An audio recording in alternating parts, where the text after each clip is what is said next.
আরে, তোর দোকানে তো বেশ ভালোই ভিড় থাকে। হুম। দোকান আমার আর কামাই ওর।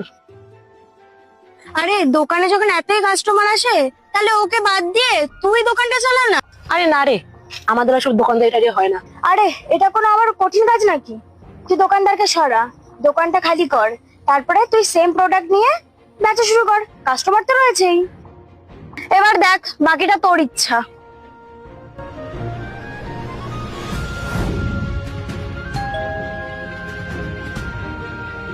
এই যে দিদি, মাসের টাকাটা।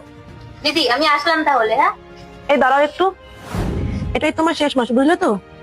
সামনের মাসের দোকানটা খালি করে দেবে আর তুমি অন্য কোনো দোকান খুঁজে নেবে। কেন দিদি, কোনো ভুল হয়ে গেল নাকি?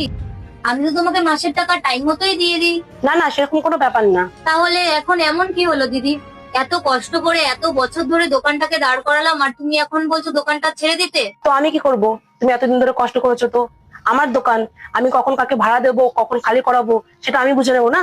আর তাছাড়া ওখানে এখন আমি নিজে দোকান খুলবো। তুমি দোকান খুলবে? তুমি কি মুদিখানা দোকানই খুলবে? হ্যাঁ তো।